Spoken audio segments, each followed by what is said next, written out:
Continuamos en Upao Noticias, estamos como siempre en vivo por la señal digital HD 3.1 y por el fanpage Vive Upao TV.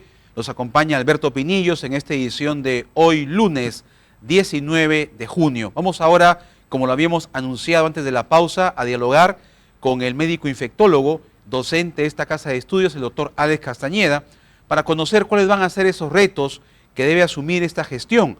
Como es de conocimiento público, ya tenemos un nuevo ministro del sector salud. Juramentó el señor César Vázquez ante la renuncia por discrepancias en su gestión de la exministra Rosa Gutiérrez. Doctor Castañeda, bienvenido a Upao Noticias. Buenas tardes. Buenas tardes, Beto. Encantado de volver a estar en el programa. A tus órdenes. Bien, doctor. Hay un nuevo ministro que ha juramentado el día de hoy. Va a asumir un desafío, un reto, porque sabemos de que estamos en medio de una epidemia del dengue y pese a que algunas autoridades dicen que estamos en una etapa donde han disminuido los casos de manera muy significativa, pero eso no significa de que ya hayamos superado esta epidemia del dengue. ¿Cuál es su lectura al respecto, doctor Alex Castañeda?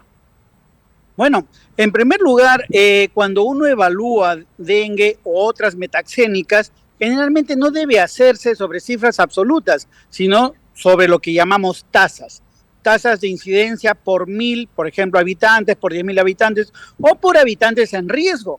Y acá viene un consejo que le puedo dar a las autoridades de salud.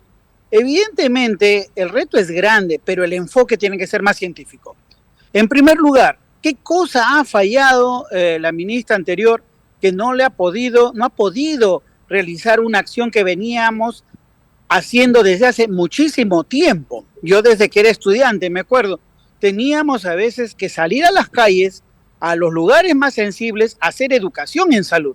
Si no hacemos educación en salud, todas las universidades, todos los entes vivos, entonces estas enfermedades se convierten en algo, digamos, no solo peligroso, sino el hecho de desconocer la transmisión, desconocer cómo se debe controlar. La gente ignora y atiborra los hospitales como lo que venimos viendo en la actualidad, ¿no? No se conoce bien cómo debe, digamos, vigilarse a nivel comunitario, por ejemplo, y eso por falta de esa estrategia de educación, que es el primer punto que en todos y a nivel mundial esto se hace, está escrito, que las personas, cómo deben enfrentar cualquier epidemia de tipo transmitida por vectores, es educación, de tal manera que la gente se protege. Y acá viene el punto.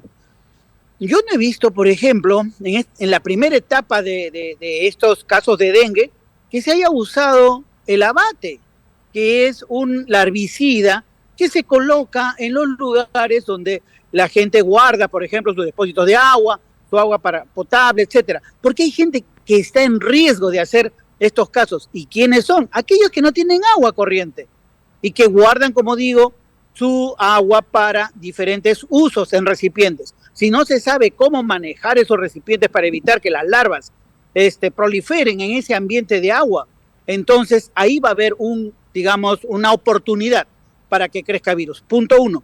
Punto 2. El manejo de los residuos, de los inservibles. Nuestros techos en las casas, si uno vuela o ahora con los drones, se puede ver en las casas cómo a veces las llantas viejas, plásticos viejos, depósitos viejos, los aventamos a los techos y ahí se quedan. Pero esos sirven para que ahí con las lluvias existan depósitos de agua pequeños que sirven también como un lugar de proliferación de larvas de Aedes, ¿no? Recuerdo que hacíamos antes campañas de erradicación de ellos, ¿no? Claro, con la y población. perdón, hagamos aquí usted dijo en una oportunidad aquí en Upao Noticias de que, si bien es cierto, al inicio decíamos de que el vector hembra depositaba sus huevos en agua limpia, también usted dijo que ahora también hay estudios que han demostrado que también lo hacen en aguas sucias o charcos que se forman en las calles. Así es. Eso es importantísimo. Ahora ya se conoce más y estamos en el siglo XXI. El concepto de agua limpia o extremadamente limpia es concepto del siglo pasado. existen y ahora se ve cómo cambia el comportamiento del vector, que puede incluso proliferar en aguas medianamente, no digo completamente limpias, pero algo sucias. Sí es factible en los lugares donde hay grandes baches, donde después de las lluvias se queda. Y el tercer punto, no nos estamos preparando o no nos hemos preparado aún nada para el anunciado fenómeno del Niño. Cambio climático junto con enfermedades transmisibles es una dupla mortal. Y eso se ve en todo el planeta donde ha habido cambio climático o donde ha habido el aviso de la existencia o la venida de un cambio climático importante tipo Niño. De hecho, que se tiene uno que preparar. Son 3 puntos que la ministra no ha tomado en cuenta, lamentablemente. Y ahora este ministro, efectivamente, es un reto tener que implementar rápidamente medidas. A estas yo agrego un par más. Por ejemplo, georreferenciación. Tenemos tecnología para ello. Incluso hasta, yo me acuerdo que con el presidente Humala se compró hasta un satélite que se dijo que servía no solo para defensa, sino también para ver, digamos, situaciones de riesgos en lo que son cambios climáticos, etcétera, para rastrear, por ejemplo, humedad, temperatura, cambios en el terreno que haga proliferar enfermedades. La georreferenciación es importantísima porque de esta manera uno puede evolucionar desde el espacio, si uno quiere saberlo, o digamos desde ambientes simulados, puede uno verificar hacia dónde están yendo los nuevos casos. Y esos casos que aparecen significa que el vector está ahí. De esa manera uno puede predecir y hacer esos cercos que hacen los epidemiólogos para poder evitar que el mosquito progrese. Son cosas que se tienen que hacer. Y por último, el último reto que debe asumir el ministro actual es el hecho de no atiborrarnos de, digamos, personal no capacitado. Hay personal que se está contratando, ¿no? ¿Se acuerdan el COVID? Nos acordamos todos del COVID, cómo se contrató enormemente. También se está haciendo eso nuevamente, pero se necesita capacitación real. No mandar, digamos, al personal, vaya a tratar de hacer un trabajo, lea la guía clínica y punto. No es eso. Estas enfermedades, estas epidemias cambian a veces de semana en semana. Cambia el enfoque, por ejemplo, comunitario. Yo siempre insisto, la experiencia de COVID nos ha enseñado muchísimo. Si no hacemos un enfoque comunitario, donde se pueda desde abajo saber cómo está avanzando en un territorio determinado, entonces la epidemia nos va a ganar. Son retos que debe asumir el nuevo ministro y pienso que si Dios quiera, alguien pueda escuchar todos estos mensajes, pueda transmitirle de alguna manera a través de los canales definidos que tenemos. Finalmente, doctor Castañeda, aquí en la región, ¿cómo percibe usted, cómo evalúa el desempeño de las autoridades regionales en esta también lucha para controlar la epidemia del dengue en La Libertad? Bueno, el doctor Aníbal Murillo veo que está haciendo bien las cosas.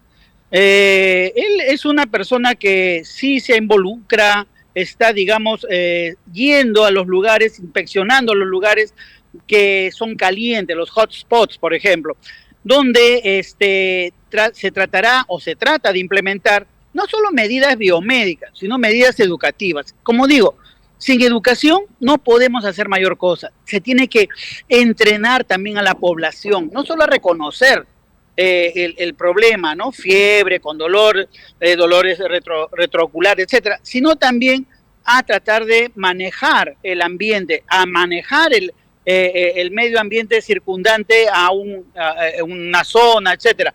Se está yendo a las zonas pobres, que son las zonas más golpeadas. Eso es bueno, pero también necesitamos otra cosa. Y esto sí, yo pienso que el gerente regional de salud podría tener más fortaleza, con más dureza, solicitar recursos para poder manejar los casos graves. Lo que yo he estado observando es que los casos severos a graves sí están aumentando. Puede haber bajado la incidencia de dengue global, pero aquellos que fallecen están aumentando un poquitito.